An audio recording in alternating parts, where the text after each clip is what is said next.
లోనే ప్రారంభించి కాంగ్రెస్ ప్రభుత్వ చిత్తశుద్ధిని నిరూపించుకున్నాం. 6 హామీల అమలుకే అర్హులైన లబ్ధిదారుల నుండి దరఖాస్తులు స్వీకరించడం కోసం ప్రత్యేకంగా డిసెంబర్ 28 నుండి జనవరి 6 వరకు గ్రామాల్లో మరియు వార్డుల్లో సభలు ఏర్పాటు చేయడం జరిగింది. ఈ సభల్లో ప్రజలు 1.29 కోట్ల దరఖాస్తులు ఇవ్వటం జరిగింది. దీనిని బట్టి ప్రజల్లో ఈ హామీలపై ఉన్న విశ్వాసం అర్థమవుతా ఉంది. అందుకే ఒక ప్రత్యేక సాఫ్ట్వేర్ ద్వారా ఈ దరఖాస్తులను క్రోడీకరించే పని కూడా త్వరితగతిన పూర్తి చేయడం జరిగింది. దీనివల్ల మున్ముందు ఈ హామీల అమలులో లబ్ధిదారుల ఎంపిక మరియు వాటికి అవసరమైన నిధులు సమకూర్చుకోవటానికి మార్గం సులభతరం అవుతుంది. మహాలక్ష్మి పథకంలో భాగమైన ఉచిత ఆర్టీసీ బస్సు రవాణా సౌకర్యాన్ని మా ప్రభుత్వం డిసెంబర్ 9, 2023న ప్రారంభించడం జరిగింది. రాష్ట్ర మహిళలు ఈ పథకం పట్ల అత్యంత సంతృప్తి మరియు సంతోషం వ్యక్తం చేస్తున్నారు. ఈ పథకం సజావుగా సాగటానికి సకాలంలో ఆర్టీసీకి అవసరమైన నిధులు అందజేస్తున్నాం. ఇప్పటికే నెలకి 300 కోట్ల రూపాయల చొప్పున అదనపు నిధులు మంజూరు చేయటం జరిగింది. మరొక ముఖ్యమైన ప్రజా సంక్షేమ పథకం రాజీవ్ ఆరోగ్యశ్రీ. ఈ పథకం కింద మా హామీ ప్రకారం డిసెంబర్ 9, 2023 నుండి వైద్య ఖర్చుల పరిమితిని 5 లక్షల రూపాయల నుండి 10 లక్షల రూపాయల వరకు పెంచడం జరిగింది.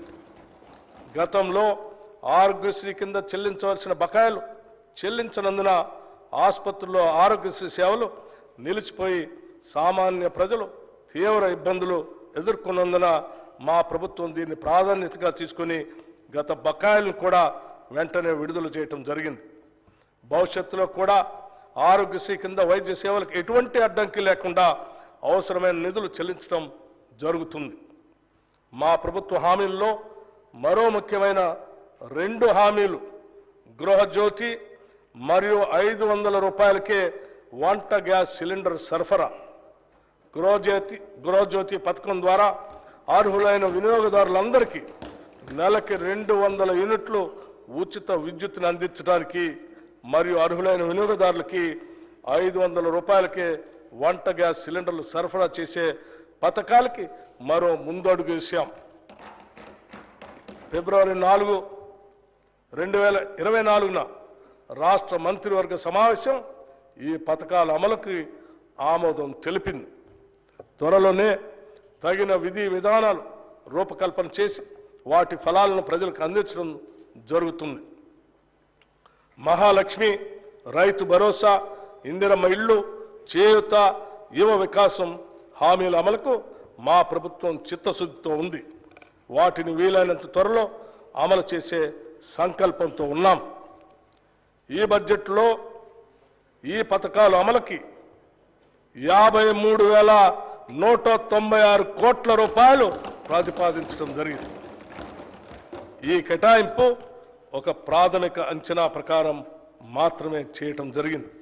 హామీలకు సంబంధించిన విధి విధానాలను రూపొందించే పని ఇంకా కొనసాగుతున్నందున అది పూర్తయిన వెంటనే అమలుకు అవసరమైన పూర్తి నిధులు కేటాయిస్తాం. ఎన్నికల ప్రణాళికలో చెప్పిన ప్రతి హామీని నెరవేర్చేందుకు కృతనిశ్చయంతో ఉన్నాం.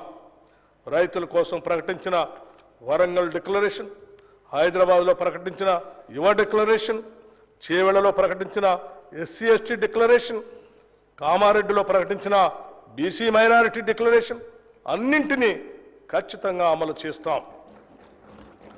రాష్ట్రం పారిశ్రామికంగా అభివృద్ధి చెందటం వలన ఎన్నో సమస్యల పరిష్కారం అవుతాయి. లక్షలాది మందికి ఉపాధి అవకాశాలు దొరుకుతాయి.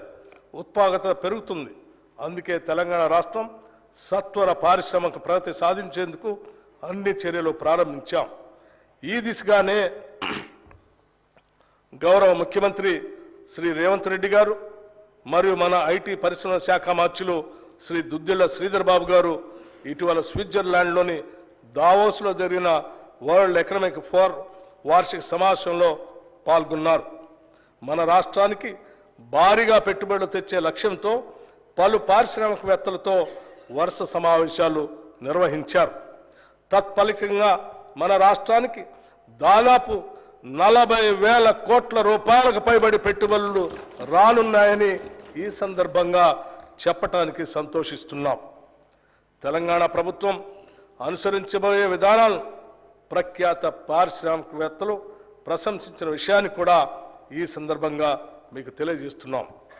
తెలంగాణలో పెట్టుబడులు పెట్టేందుకు అత్యంత సానుకూలత వ్యక్తం కావటం మా పాలనపై ఉన్న నమ్మకానికి నిదర్శనం. ఈ పెట్టుబడుల ద్వారా మన రాష్ట్ర స్థూల ఉత్పత్తి పెరిగి ప్రజలకు సంపద పెరుగుతుంది అనటంలో ఎటువంటి సందేహం లేదు. ప్రజలకు ఉపాధి అవకాశాలు కల్పించడంలో చిన్న మరియు సూక్ష్మ పరిశ్రమలు చాలా పెద్ద పాత్ర పోషిస్తాయి. దాన్ని దృష్టిలో పెట్టుకుని చిన్న మరియు సూక్ష్మ సంస్థలు స్థాపించడానికి వీలుగా క్లస్టర్లని అభివృద్ధి చేస్తాం. రాష్ట్ర నిధులతో పాటు కేంద్ర ప్రభుత్వ micro small enterprises cluster development program పథకం ద్వారా కూడా దీనికి అవసరమైన నిధులు సమీకరిస్తాం. రాష్ట్ర నిధులతో పాటు పిఎం మిత్ర నిధుల్ని వినియోగించుకొని కాకతీయ మెగా టెక్స్టైల్ పార్క్ని మరింతగా అభివృద్ధి పరుస్తాం. ప్రభుత్వం తరఫున 2 లెదర్ పార్కులను కూడా ఏర్పాటు చేయబోతున్నాం. పారిశ్రామిక అభివృద్ధి అనేది ఒక చోట కేంద్రీకృతం అయినప్పుడు ప్రాంతీయ ఆర్థిక అసమానతలు తలెత్తుతాయి. ఇది దృష్టిలో పెట్టుకొని రాష్ట్ర నలుమూలలు అభివృద్ధి చెందడానికి ఫార్మా క్లస్టర్లను ఏర్పాటు చేయడానికి నిర్ణయించాం. ఈ క్లస్టర్ల ఏర్పాటులో భూసేకరణ జరిగేటప్పుడు ప్రజల ఇళ్లకు ఆస్తులకు నష్టం వాటిల్లకుండా వాటి నివాస స్థలాలకి దూరంగా ఏర్పాటు చేయటం జరుగుతుంది. తెలంగాణ రాష్ట్రానికి తీర ప్రాంతం లేదు. అందువల్ల సరుకు రవాణా పోర్టులు అందుబాటులో లేవు. ఈ లోటును భర్తీ చేసుకోవడానికి డ్రై పోర్టులను అందుబాటులోకి తీసుకొని రావడానికి ఒక బృహత్తర ప్రణాళికను రూపొందించాం. డ్రై పోర్టులు ఏర్పాటు చేయడం ద్వారా సరుకు రవాణా ఖర్చులు గణనీయంగా తగ్గుతాయి. మన ఉత్పత్తుల్ని సులభంగా ఎగుమతి చేసుకునే సౌకర్యం మన రాష్ట్ర పారిశ్రామిక రంగానికి అందించబోతున్నాం. ఈ బడ్జెట్లో పరిశ్రమల శాఖకి 2,543 కోట్ల రూపాయలు ప్రతిపాదిస్తున్నాం. దివంగత ప్రధాని శ్రీ రాజీవ్ గాంధీ గారు అన్నట్లుగా భారతదేశం పారిశ్రామిక విప్లవం యొక్క అవకాశం కోల్పోయింది. కానీ కంప్యూటర్ విప్లవం మాత్రం కోల్పోలేము. ఎంతో దార్శనికతతో 3.5 దశాబ్దాల క్రితమే ఆయన చెప్పిన మాటలు ఇప్పటికీ స్ఫూర్తిదాయకం. తెలంగాణ రాష్ట్రం ఇన్ఫర్మేషన్ టెక్నాలజీలో దేశంలోని అగ్రస్థానంలో ఉండాలనేది మా ఆకాంక్ష.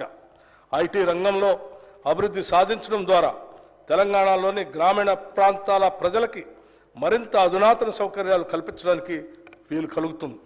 అంతేకాకుండా ఎంతోమందికి ఉపాధి అవకాశాలు లభ్యమవుతాయి. ఐటీ రంగానికి మరింత మెరుగుపరిచిన విధానాన్ని రూపొందించేందుకు రాష్ట్ర ప్రభుత్వం సిద్ధంగా ఉంది. గ్రామీణ ప్రాంతాల అభివృద్ధి మరియు ప్రజల జీవన స్థితిగతులను మెరుగుపరచడానికి వీలుగా ఆర్టిఫిషియల్ ఇంటెలిజెన్స్ను ఉపయోగించుకుంటాం. ఐటీ రంగంలో భారీ పెట్టుబడులతో ముందుకు వచ్చేవారికి అత్యంత సులువైన విధానాలతో స్వాగతం పలకటమే కాకుండా భవిష్యత్తులో కూడా వారికి ఎలాంటి సమస్యలు తలెత్తని పటిష్టమైన విధానాలని రూపొందిస్తున్నాం. అత్యంత అధునాతనమైన మౌలిక సదుపాయాలు కల్పించడం ద్వారా ఐటీ రంగంలో నైపుణ్యం మరింత వృద్ధి చెందే విధంగా మా నూతన పాలసీ ఉంటుంది. హైదరాబాదులోని ఐటీ పరిశ్రమ రోజు రోజుకి అభివృద్ధి చెందుతున్నది. ఐటీ పరిశ్రమలతో హైదరాబాద్ కిటకిటలాడుతున్నది. కానీ రాష్ట్ర సమగ్రాభివృద్ధి జరగాలంటే ఒక్క హైదరాబాద్ మాత్రమే అభివృద్ధి జరిగితే సరిపోదు.